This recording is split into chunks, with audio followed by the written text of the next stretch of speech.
اعوذ باللہ من الشیطان الرجیم بسم اللہ الرحمن الرحیم الحمد للہ رب العالمین والصلاة والسلام علی سید الانبیاء والمرسلین۔ آپ نے ایک جملہ سنا ہوگا کہ قرآن عظیم تمام آسمانی کتابوں سے افضل ہے۔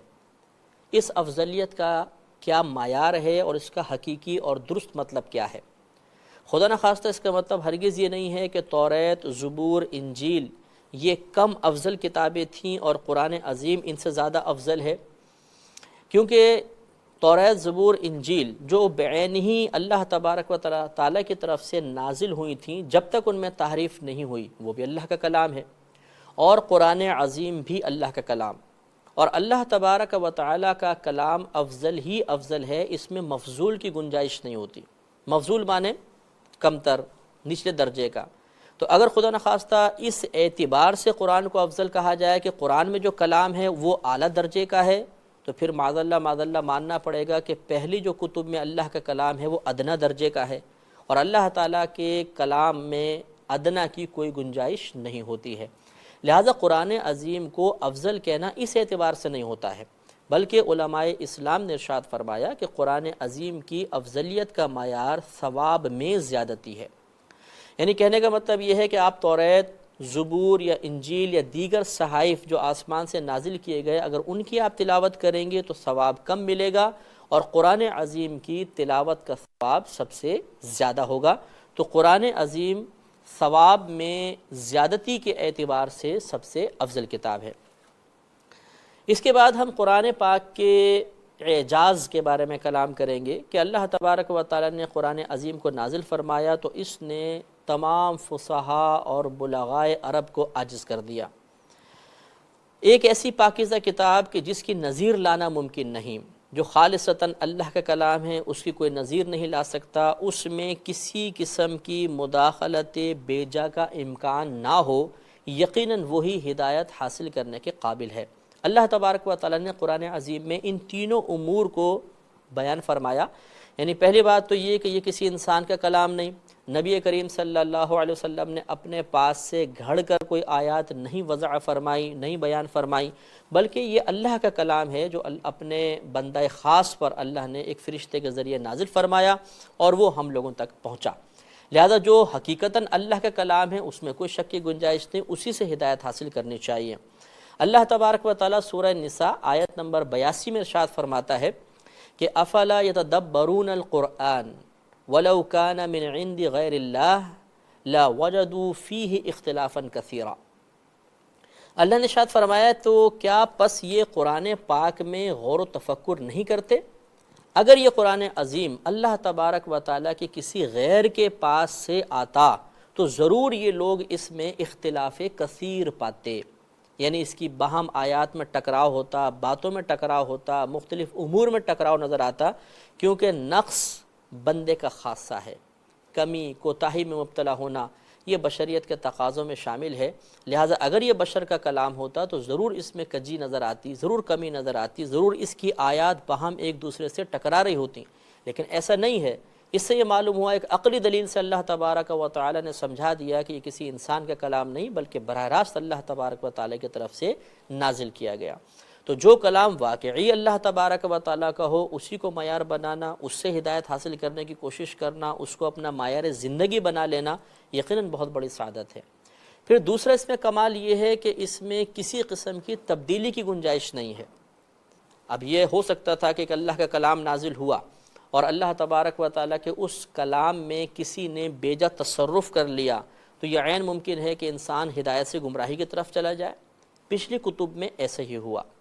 یہ مسئلہ اچھی طرح ذہن میں رکھیے گا کہ پچھلی آسمانی کتابیں امتیوں کو حفظ نہیں ہوتی تھیں، صرف انبیاء علیہ السلام اس کے حافظ ہوتے تھے۔ یہ قرآن عظیم کا خاصہ ہے کہ یہ ہماری اس امت کے 5، 6، 7 سال کے بچوں کے سینے میں پورا کا پورا محفوظ ہو جاتا ہے۔ تو یہ یقیناً یہ بات ہمیں ماننی پڑے گی کہ قرآن پاک کا حفظ کرنا یہ ہمارا ذاتی کمال نہیں ہے، یہ اللہ تبارک و تعالیٰ کی قدرت عظیمہ کا ایک اظہار ہے، ایک قدرت عظیمہ کا ظہور ہے کہ اللہ تبارک و تعالیٰ اپنے کرم سے، اپنے فضل سے تقریباً 6666 آیات کو اور ایسی مطلب عبارات جو ہماری مادری زبان بھی نہیں ہیں وہ ایک بچے کے سینے میں محفوظ ہو جاتی ہیں۔ اور یہ کیوں ہوا؟ یقیناً اسی لیے کہ نبی کریم صلی اللہ علیہ وسلم سب سے آخری نبی ہیں، آپ کی لائی ہوئی شریعت، آپ کے احکامات قیامت تک جاری ہونے تھے، تو ایک ایسی کتاب کی ضرورت تھی جو قیامت تک کے لیے ہو اور اس میں موجودہ مضامین قیامت تک کے لیے محفوظ رہیں۔ لہذا خاص طور پہ اللہ تبارک و تعالی نے اس کی حفاظت کا انتظام فرمایا۔ ارشاد ہوتا ہے سورہ حجر آیت نمبر 9، ابھی آپ کی خدمت میں پیش کی تھی کہ اِنَّا نَحْنُ نَزَّلْنَا الذِّكْرَ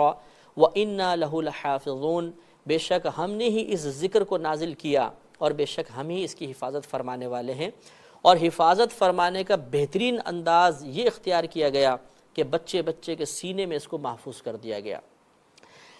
یہ جو کہا جاتا ہے کہ قرآن پاک میں تحریف ممکن نہیں، اس میں تبدیلی ممکن نہیں، اس میں تغیر و تبدل ممکن نہیں ہے، یہ اچھی طرح ذہن میں رکھیے گا۔ اس سے مراد ہوتا ہے اجتماعی طور پر تبدیلی ممکن نہیں، انفرادی طور پر ممکن ہے۔ ہو سکتا ہے کوئی خیانت کر کے اپنے چھاپے خانے میں قرآن عظیم کو چھاپے کو صورت درمیان سے نکال دے، کوئی نقطے کی تبدیلی کر دے، کوئی لفظ گھٹا دے بڑھا دے، انفرادی طور پر ممکن ہو سکتا ہے۔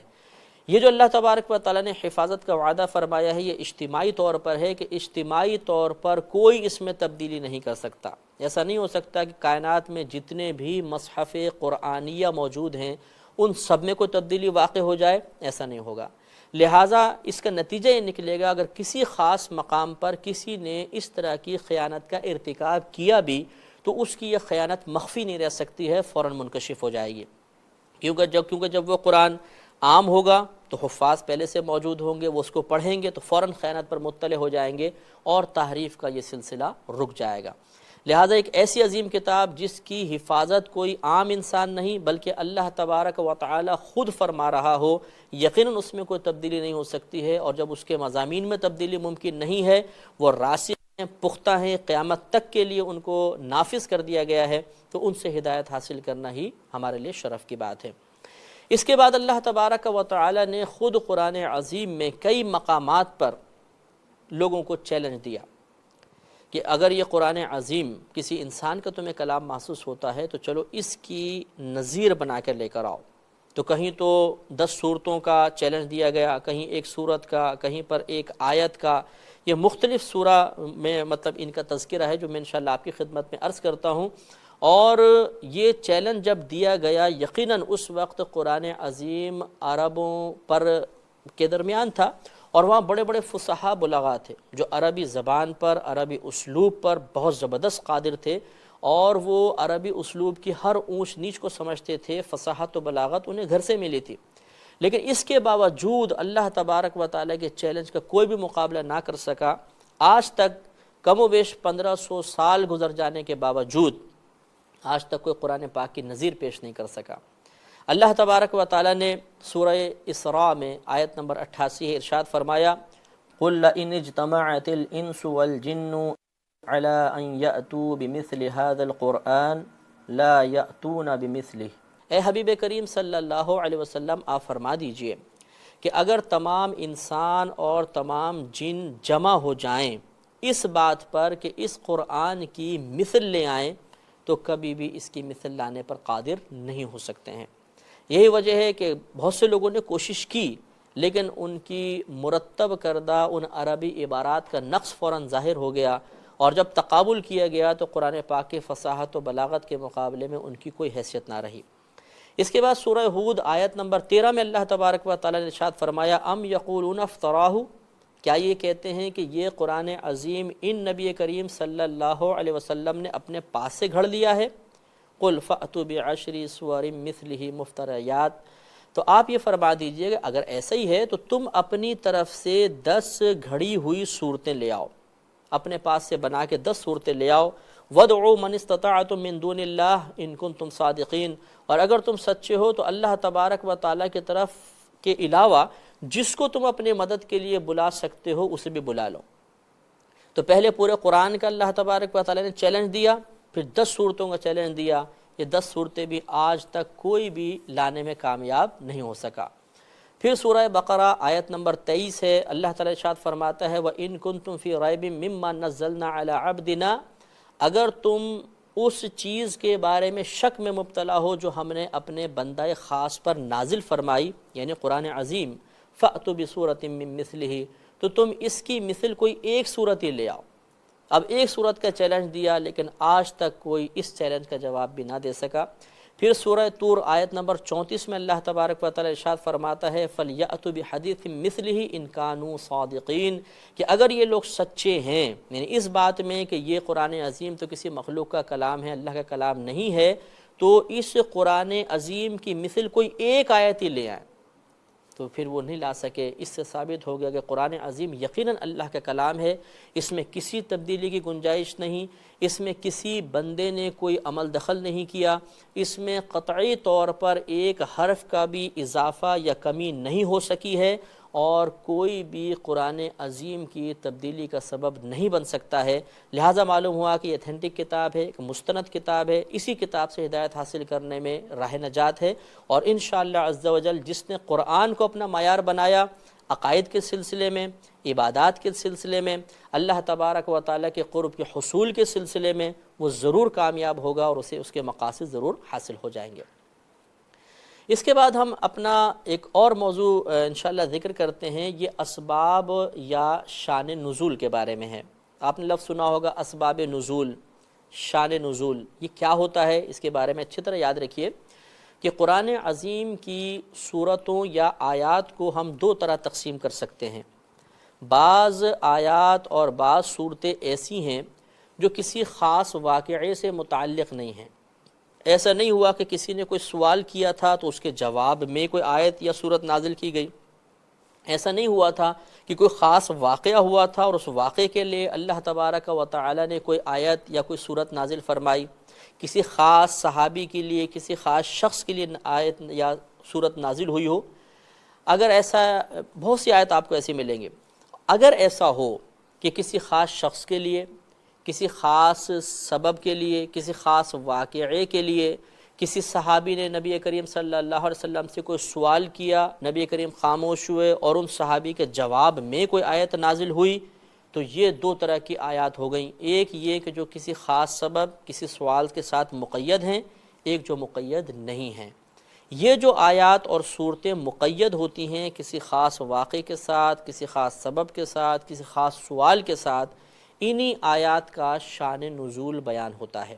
تو بس یہی جو سبب ہے، خاص واقعہ ہے، خاص شخص ہے، خاص سوال ہے، اسی کو سبب نزول یا شان نزول کہا جاتا ہے۔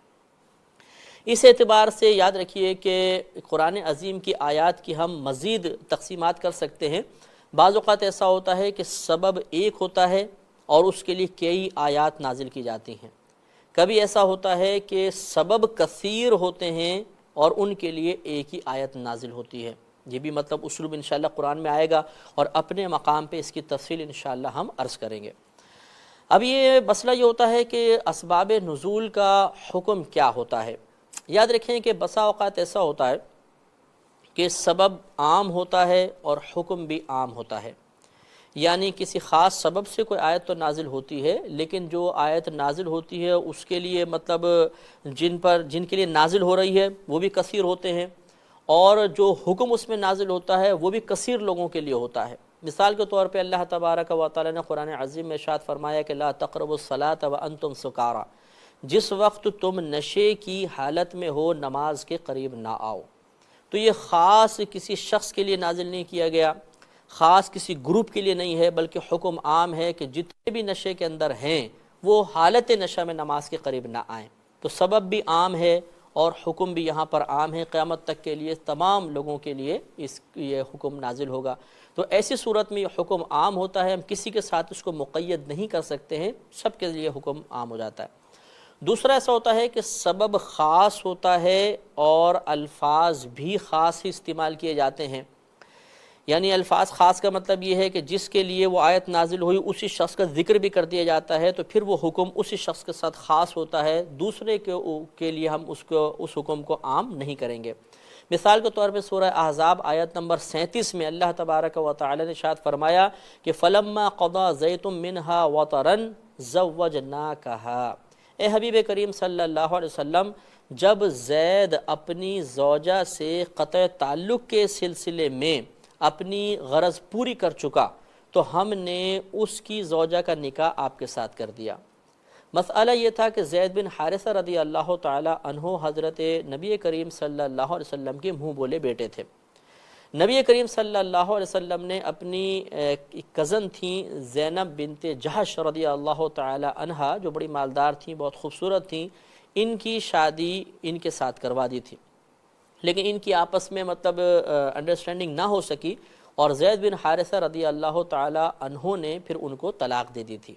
عدت گزرنے کے بعد پھر خود اللہ نے فرمایا زوجنا، کہا کہ ہم نے زینب بنت جہش کا نکاح آپ کے ساتھ کر دیا۔ تو پھر وہ نبی کریم صلی اللہ علیہ وسلم کی زوجیت میں تشریف لائی تھیں، امہات المومنین میں سے ہوئی ہیں۔ اس سے دیکھیں معلوم ہوا کہ یہ آیت نازل ہوئی حضرت زید بن حارثہ رضی اللہ تعالی عنہ کے لیے، اور آپ کا چونکہ ذکر بھی کر دیا گیا اس لیے سبب بھی خاص ہوا اور الفاظ بھی خاص استعمال ہوئے۔ ان کا حکم یہ ہوتا ہے کہ جس کے لیے وہ نازل ہوئیں اسی کے ساتھ حکم خاص ہوگا، حکم عام نہیں ہوتا ہے۔ اور تیسری آیات کی قسمیں کیسی ہوتی ہیں کہ سبب خاص ہوتا ہے اور الفاظ عام بیان ہوئے ہیں،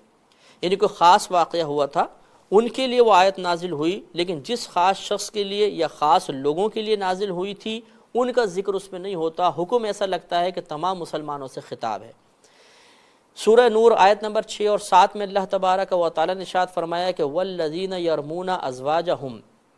کہ وہ لوگ جو اپنی بیویوں پر زنا کی تہمت لگاتے ہیں، الزام لگاتے ہیں، وَلَمْ يَكُنْ لَهُمْ شُهَدَاءُ إِلَّا أَنفُسُهُمْ، اور ان کے پاس کوئی گواہ بھی نہیں ہوتا سوائے اپنی ذات کے، فَشَهَادَةُ أَحَدِهِمْ أَرْبَعُ شَهَادَاتٍ بِاللَّهِ، تو ان میں سے ایک شخص کی، یعنی مرد جو شوہر ہے جو الزام لگا رہا ہے، اس کی شہادت یہ ہوگی کہ وہ اللہ تبارک و تعالیٰ کی 4 مرتبہ گواہی دے، کس بات میں کہ انہ لمن الصادقین، کہ بے شک وہ سچوں میں سے ہے، والخامسۃ، اور 5ویں گواہی یہ ہوگی کہ ان لعنت اللہ علیہ ان کان من الکاذبین، کہ اگر یہ شخص جھوٹوں میں سے ہے، یعنی وہ خود یہ کہے کہ میں جھوٹوں میں سے ہوں تو مجھ پر اللہ کی لعنت ہو۔ مسئلہ یہ تھا کہ یہ آیت ہلال بن امیہ رضی اللہ تعالی عنہ کے بارے میں نازل ہوئی تھی۔ آپ نے اپنی زوجہ کے پاس، آپ کا دعویٰ یہ تھا کہ میں نے اپنی زوجہ کے پاس ایک شخص کو دیکھا ہے۔ یہ نبی کریم صلی اللہ علیہ وسلم کی بارگاہ میں مقدمہ پیش ہوا، نبی کریم صلی اللہ علیہ وسلم نے اس بات کو سخت ناپسند فرمایا۔ اس وقت یہ آیات نازل ہوئیں کہ جو لوگ اپنی ازواج پر زنا کی تہمت لگائیں اور ان کے پاس اپنی ذات کے علاوہ کوئی گواہ موجود نہ ہو تو پھر انہیں اس طرح کرنا ہوگا کہ وہ 4 گواہی تو یوں دیں کہ میں اللہ کی گواہی دیتا ہوں کہ میں سچوں میں سے ہوں، اور 5واں یہ کہیں کہ اگر میں جھوٹوں میں سے ہوں تو مجھ پر اللہ کی لعنت نازل ہو جائے۔ اس کو لعان کہتے ہیں شرعی اصطلاح میں۔ اب آپ یہ غور فرمائیں کہ یہ حکم نازل ہوا تھا، یہ آیات نازل ہوئی تھی حضرت ہلال بن امیہ کے لیے، تو سبب تو ہوا خاص، جن کی وجہ سے آیت نازل ہوئی وہ سبب ہے، سبب خاص ہو گیا، لیکن ان آیات میں حضرت ہلال بن امیہ کا تذکرہ نہیں ہے، بلکہ بالکل ایسا لگتا ہے کہ تمام مسلمانوں سے خطاب کر کے حکم بیان کیا گیا ہے۔ اس میں جمہور علماء کرام کا یہی مسلک ہے، یہی ان کا مذہب ہے، یہی ان کا نظریہ ہے کہ اگر اس طرح ہو کہ سبب خاص ہو، حکم عام ہو، تو ہم اس حکم کو عام ہی رکھیں گے، اس سبب کے ساتھ خاص نہیں رکھیں گے۔ لہذا اب تا قیامت جو بھی شخص اپنی زوجہ پر زنا کی تہمت لگائے اور اس کے پاس گواہ موجود نہ ہوں تو پھر وہ اسی طریقے کا عمل کرے گا جیسے قرآن عظیم میں اللہ تبارک و تعالیٰ نے ارشاد فرمایا۔ اب سوال یہ پیدا ہوتا ہے کہ اسباب نزول جاننا کیوں ضروری ہے؟ اس کے بہت سارے فائدے علماء مفسرین نے بیان فرمائے ہیں، جن میں سے ایک فائدہ میں آپ کی خدمت میں عرض کرتا ہوں۔ مسئلہ یہ ہوتا ہے کہ اس شان نزول کو جاننے کی بنا پر اس بات میں آسانی حاصل ہو جاتی ہے کہ اللہ تبارک و تعالیٰ کیا فرمانا چاہتا ہے، اس کے حکم کی نوعیت کیا ہے۔ مثال کے طور پہ سورہ بقرہ آیت نمبر 115 میں اللہ تبارک و تعالیٰ ارشاد فرماتا ہے وَلِلَّهِ الْمَشْرِقُ وَالْمَغْرِبُ فَأَيْنَمَا تُوَلُّوا فَثَمَّ وَجْهُ اللَّهِ، اللہ تعالیٰ ارشاد فرماتا ہے کہ اور اللہ ہی کے لیے ہیں مشرق اور مغرب، پس جس بھی طرف تم اپنا چہرہ کرو گے اسی کی طرف، اسی جانب اللہ تبارک و تعالیٰ کی رحمت متوجہ ہوگی۔ بظاہر یہ آیت کریمہ یہ ظاہر کر رہی ہے، یہ ثابت کر رہی ہے کہ آپ سفر میں ہوں چاہے گھر پر ہوں، جس طرف چاہے نماز پڑھنے کے لیے اپنا رخ کر سکتے ہیں۔ دیکھیں اللہ نے فرمایا نا کہ اللہ ہی کے لیے ہے مشرق اور مغرب، تم جس طرف چاہو اپنا منہ کرو اسی طرف اللہ کی رحمت متوجہ ہے۔ تو بظاہر تو ایسا لگتا ہے کہ حکم عام ہے، اللہ تعالیٰ نے اجازت دے دی ہے کہ چاہے کسی طرف بھی اپنا رخ کر کے نماز تم پڑھ سکتے ہو، لیکن جب ہم شان نزول دیکھتے ہیں تو ہمیں پتہ چلتا ہے کہ اصل میں مقصود یہ نہیں ہے۔ چنانچہ روح المعانی جلد نمبر 2 صفحہ نمبر 365 پر علامہ آلوسی رحمۃ اللہ علیہ بیان فرماتے ہیں کہ حضرت ابن عمر رضی اللہ تعالی عنہما نے اس آیت کی تفسیر کرتے ہوئے بیان فرمایا کہ یہ آیت دراصل مسافر کے بارے میں نازل ہوئی، اور اس مسافر کے بارے میں جو سواری پر سوار ہو اور نفل نماز ادا کرنا چاہتا ہو، اس کے لیے یہ اللہ کا کلام ہے کہ اللہ ہی کے لیے ہیں مشرق و مغرب، تم جس طرف چاہو اپنا رخ کر کے نماز پڑھ لو، اسی طرف اللہ کی رحمت تمہاری جانب متوجہ ہوگی۔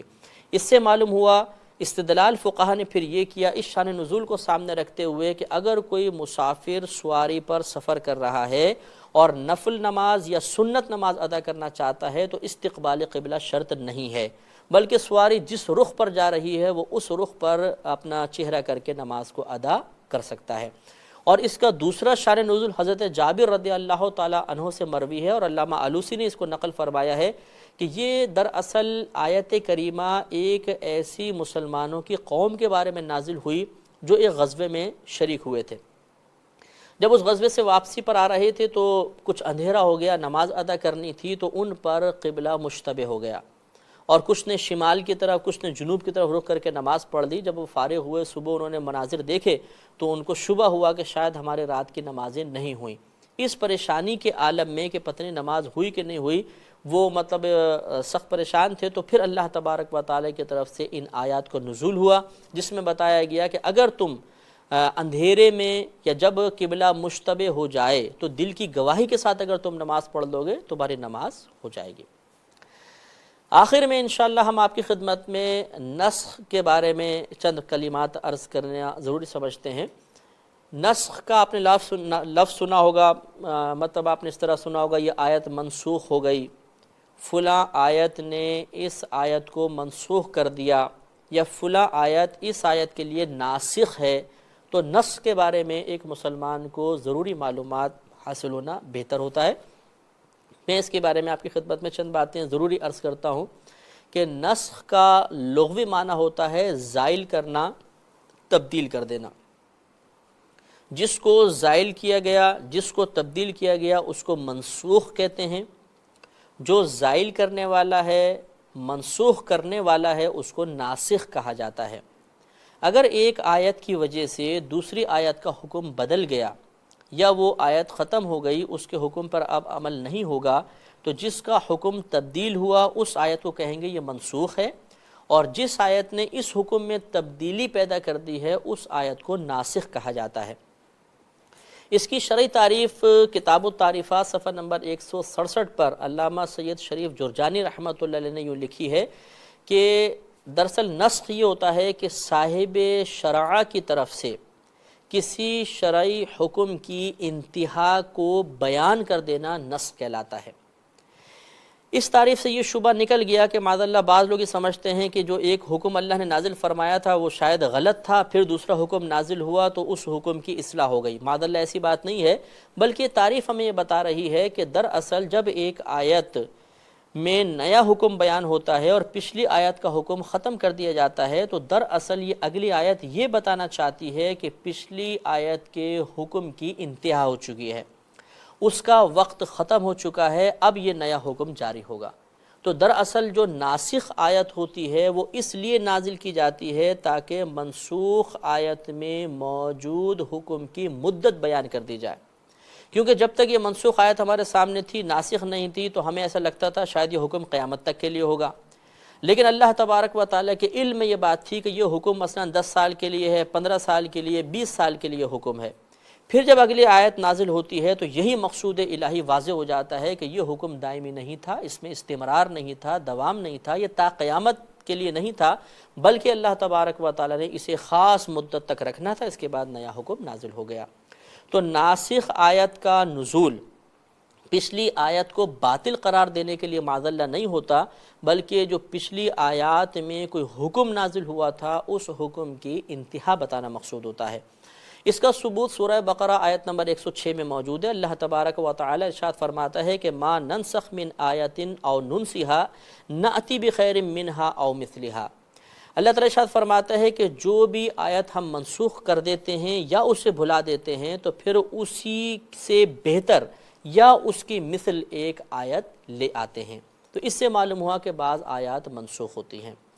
اب چونکہ ہمارے پروگرام کے وقت تقریباً ختم ہو چکا ہے، نسخ کا موضوع ہمارا چل رہا ہے، انشاءاللہ عز و جل اگر زندگی رہی تو قرآن عظیم سے متعلقہ دیگر معلومات اور خصوصاً نسخ سے متعلقہ بقیہ معلومات کے ساتھ دوبارہ آپ کی خدمت میں حاضری کا شرف حاصل کریں گے۔ وآخر دعوانا ان الحمد للہ رب العالمین۔